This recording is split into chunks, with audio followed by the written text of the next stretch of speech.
Hello there, and thank you for joining me.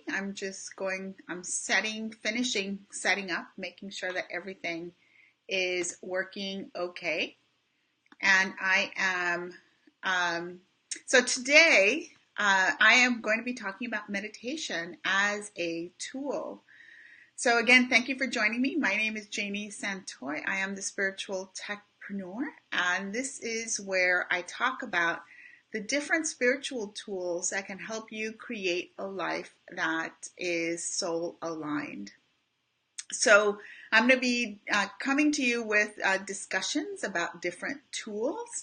And so last week, I spoke about the different dimensions, so the third, fourth, and fifth dimensions, and shared to you what those meant because I wanted to start with the sense of establishing the framework or the paradigm in which I'm going to be talking about all these tools. And primarily, I did share that I wanted to talk about how the tools help you with three different things. So they help you with awareness, they help you with healing, and then they help you take action. So that's what I'm going to be talking about today in terms of meditation. So I want for us to look at meditation as a tool. So if you are here, then feel free to ask any questions in the comments, anything that resonates. You're more than welcome to post a comment or ask a question or clarification on anything that I mention here. So let's go ahead and kind of dive into our discussion of meditation as a spiritual tech or as a spiritual technology. So first, let's start with the fact that a lot of people don't like meditation. And meditation really has a wide range of meanings and what people think about what meditation is, what it's supposed to look like, and what it's for. So I want us to start with the concept of why some people resist it. So I think most of us who are on a spiritual path or who are spiritual entrepreneurs, so we're providing our services, or we know that we're building a business that is soul aligned. We all know how important meditation is. So we've heard it discussed. We may have even read articles that talk about the sort of scientific data showing the benefits of meditation. But for many of us, when we get started with meditation, it is quite difficult to do. And so I want us to kind of start with a conversation about why it's difficult and changing our mindset around those difficulties to really understand what it is that is happening that we then translate as a difficulty so that we can move beyond it. So I want to also focus on the whole concept of meditation and how it helps in the third dimension, in the fourth dimension, in the fifth dimension. So how it helps us really connect with our bodies and be an embodied being, how it helps us with our thoughts and in that mental realm, and then how it helps us connect with spirit, because I think this is a tool that is multi-dimensional. So that means that we can use it for different things, and how we use it can shift from day to day depending on what it is that we're going to do. And if you can use it for specific purposes for, let's say, each of the different dimensions, or you can have it be more fluid in how you utilize it. So first I wanted to kind of discuss on why we don't meditate. So especially when we know that that meditation is useful and that it can be something that really benefits us, why don't we meditate? Like, what keeps us from meditating? And I think a lot of us, when we start, we think of meditation like it's supposed to be a specific way, like it's supposed to be done a specific way. We want to do it correctly. We want to do it the right way. And really the right way when we're starting is just any way that will help us to get it done.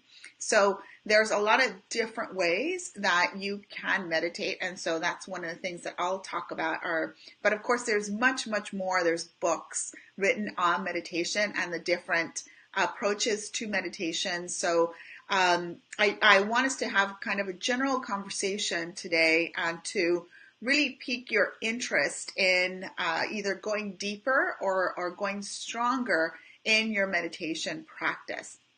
So I think a lot of times when we start meditating, we think that meditation is hard. I mean, we start and we have this idea that we're supposed to clear our minds, and that if we're not able to clear our minds in the first 30 seconds of meditation, that it isn't working, that we're no good at it, and that and we get frustrated and we stop, and so we don't continue. And really, when you are starting your meditation practice, that is the hardest thing to get beyond. But that is part of the process, is having it be hard, or having it be, or something that we need to what we need to move beyond and say, well, it's not really hard. It's really, we're doing it correctly. If we feel that sense of I can't get this right, then you're probably doing it right, because the what meditation is supposed to do, part of it is to help us to get awareness.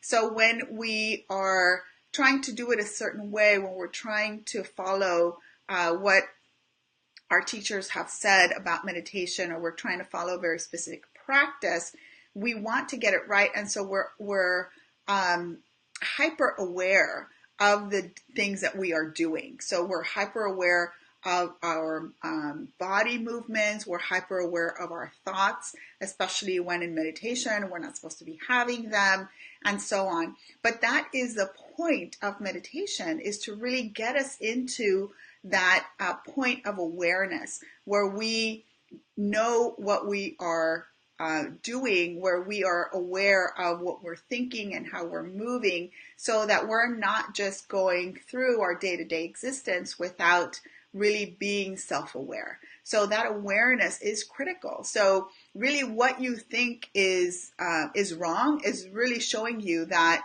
you're getting it. And that's the whole point of meditation, or at least when we get started with meditation, is to come to that awareness point.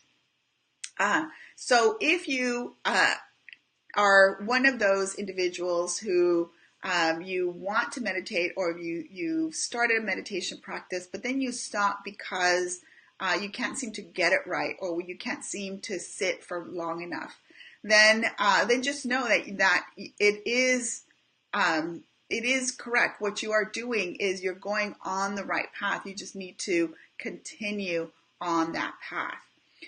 So there's different ways that you can kind of focus your mind and get away from the whole thoughts of, am I doing it right or am I doing it wrong? The easiest, of course, is by focusing on the breath. So you can focus on what it feels like to inhale, what it feels like to exhale. And just by focusing on the breath, and you're giving your mind something to do when you're focusing on the breath versus being really self-critical, and then what will happen is that you'll start to relax. So one of the benefits of meditation is that it will help us really get into our bodies and relax, and have a sense of relaxation in our bodies. So versus having that kind of fight or flight sensation. And sometimes we have that when we're starting to meditate, is like we want to run because we get these uncomfortable feelings. But that's part of it, is moving beyond those feelings. And a lot of times, as I just learned recently when I started to do some Qigong practice, is that those uncomfortable feelings are actually, is the practice itself ridding you and ridding your body of some of those things that you need to release, some of that tension that is kind of pent up and that you want to release. That's one of the reasons why we meditate, is because we know that it lowers our cortisol levels, it lowers our stress levels, and so on. And why one of the reasons why meditation is so beneficial.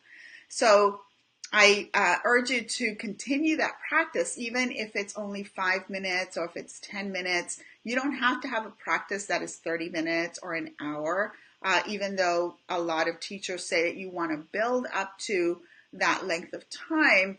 You don't have to when you're starting. So it's better to not have a lot of rules and expectations when you start, so that you can continue that practice.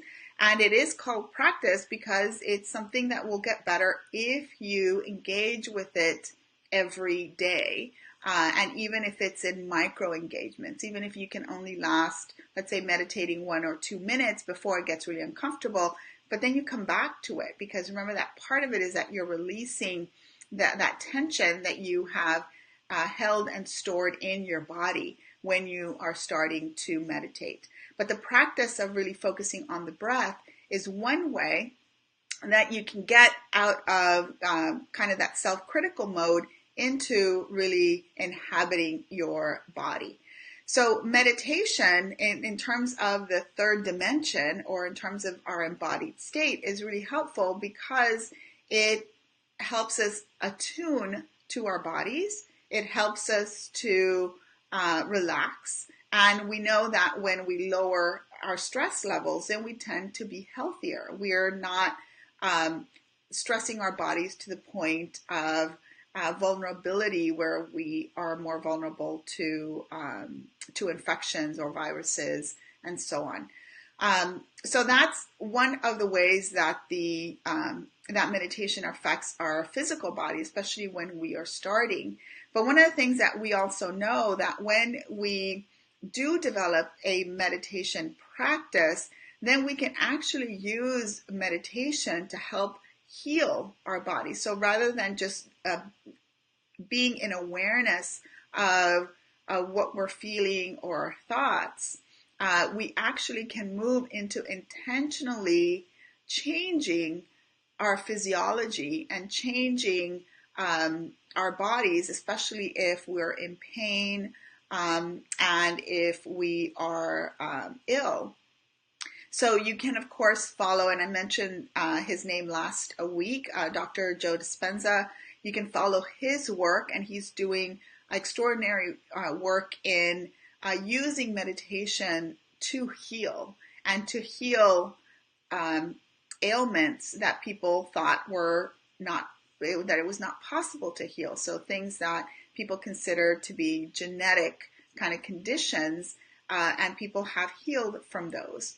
So you can move into just kind of being aware of your body to actually healing your body in the third dimension. So you use that meditation practice. How exactly does that work?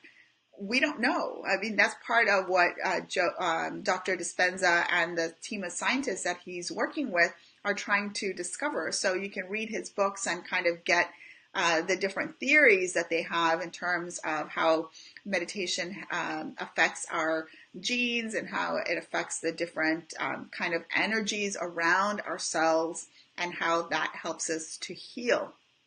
But it's very important. That doesn't happen overnight, right? That doesn't happen in one session. It happens with practice. And so, but being able to sit in meditation for an hour starts with being able to sit in meditation for a minute. So I urge you to start kind of that practice. So now let's look at the fourth dimension. So how does meditation help us in terms of the mental area, or the mental state? So with our thoughts, we can think of meditation helps us to control our thoughts. So versus our thoughts controlling us, and when we're triggered by different things that people say or by different things that we think, when we are able to look at our thoughts and see what's coming up without engaging them, and without really letting the thought itself kind of trigger an emotion that is then going to cause an action that is not going to be positive for us, we can kind of stop it midway. So it serves, meditation gives us the tool to interrupt kind of that process where we think things that are really not good for us. So either we think that we think something bad about ourselves, or we think something bad about someone else, or we talk bad to ourselves. So we have that negative self-talk. So when you are able to meditate, and the longer you are able to meditate, the longer you're able to observe yourself. And part of that observation is observing your thoughts. So what is it that you are thinking? And then what is that thought producing in you? So does it produce a certain sensation? Does it produce an emotion? Does it produce a feeling of wanting to do something? So maybe acting out in a certain way that is not necessarily beneficial. And then you can also turn that around. So versus stopping the negative effect, or stopping the negative action, we can turn that to actually something that we do want to create. So when we are talking about changing our behavior or changing our habits, if we have that interruption, if we have that awareness where we're able to see that thought, and we know because we're aware where it's leading, then we can stop and think, what else could I do? So instead of going down this path that I know I've already done, I know I'm familiar with it, it's my habit, it's what I usually do. So rather than going down that path, you choose something else. You choose something more beneficial. So rather than having that stress response, you choose a relaxation response. And how does that affect your body? Let's say you're having trouble going to sleep at night. Instead of going through the day and thinking thoughts, having these racing thoughts that are keeping you from sleeping, then you can use the different strategies to help your body relax so that you can fall asleep. So for example, that's one way that you can use it. But you can also use it when you're dealing with clients, or when, let's say, you're writing an offer, or you're getting ready to have a conversation with a client to enroll them on a package that you're selling. Well, what do you tell yourself before you get on that call, right? If you're going to have a training session, what do you tell yourself before you get on that training session? So one of the things you can do is you can use the skills that you learn through meditation to help you frame what it is that you're doing. So think a new thought. Look at it in a new way. Think what you do want to feel, or what you do want to experience, versus what you don't want to experience.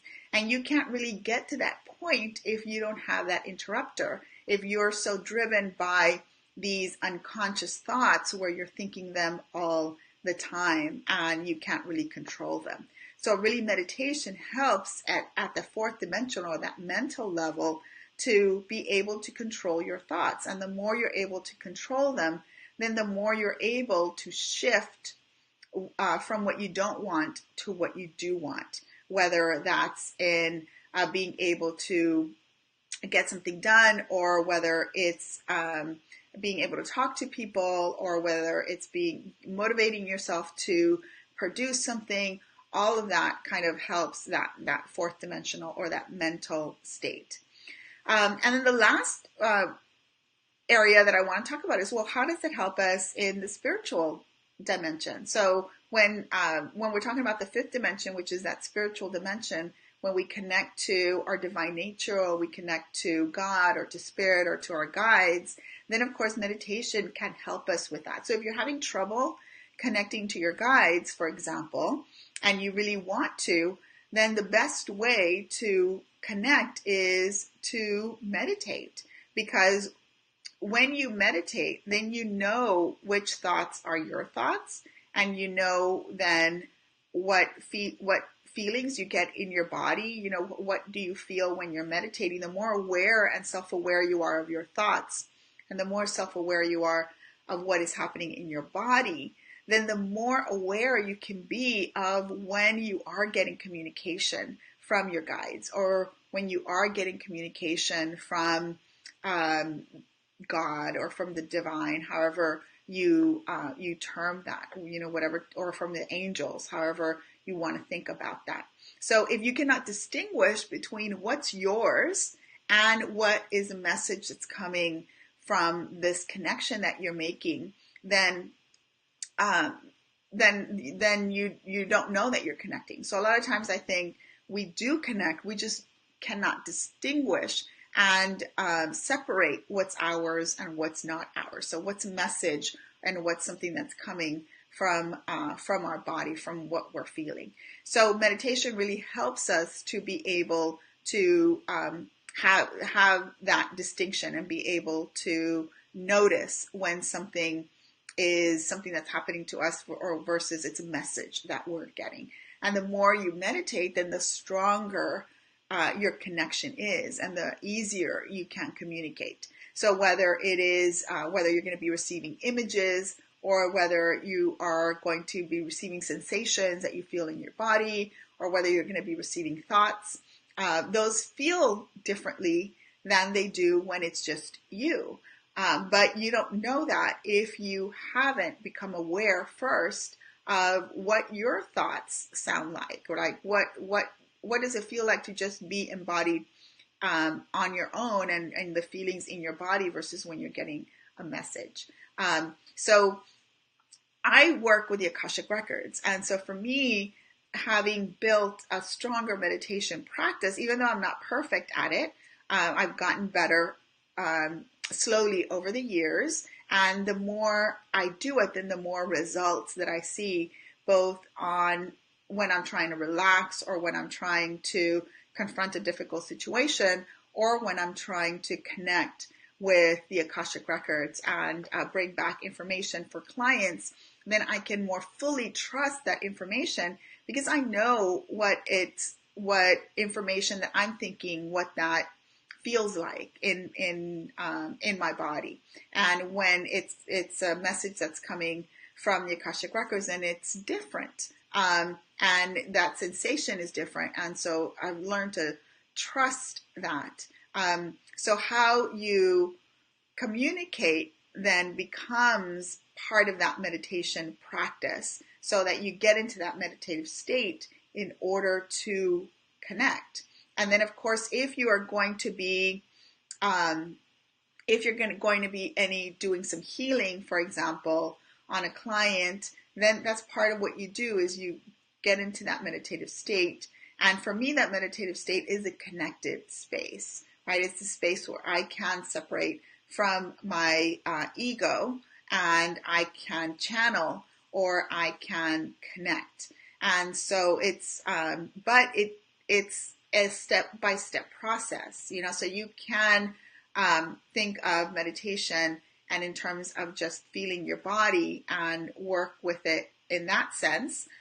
You can also just think of it in terms of how it helps you with the mental dimension. But ultimately, when you get to the fifth dimension and how meditation is helping you connect, it's really helping you in all dimensions. And so you are able to sense kind of in your body when you're getting a message, right? You're able to distinguish when a thought is your thought, when a thought is not, when it's a message from the divine. And then you get a sense of what it feels to be connected because you're able to move into that space in a more natural way. So you don't necessarily have to sit in meditation pose to get to that state. You can just do it at any point, whenever you want to tap in. And so I encourage you to develop a stronger meditation practice, especially if you are developing a business, because meditation is going to help you deal with those different activities that may not necessarily be as pleasant, or especially when you are doubting yourself, or whether you're unsure of something, or whether you're trying to connect more fully with a client or with the clients that you're working with, especially if you're in a group program. You're able to do that more fully and more consciously because you have this tool of meditation. And so you can use it in an array of ways, as I've mentioned. And the more you use it, then the more it becomes part really of your daily existence. And so you don't necessarily need to have a separate practice. It's just something that you do and that you practice without necessarily needing to sit in meditation pose. So if you have any questions whatsoever, or you want any tips on what you can do to move from kind of one level of your meditation practice to the next, feel free to comment on this video. Share it with anyone that you think may be benefit from looking at meditation in this way, kind of through the different dimensions. And if you've only been using it for one of these purposes, think of what other ways, how else you can use meditation, and how you can kind of expand the ways that you integrate meditation and or this tool into your life, into how you interact with other people, and into how you build your business. So all of that is really a way that you can use this particular tool to benefit many different areas of your life. So thank you for joining me today to talk about meditation as a spiritual technology. And hopefully you have come away with just a slightly different awareness or a broader conception of what the usefulness of meditation can be for you and your life and your business. So again, thank you for joining me, and we'll see you next week.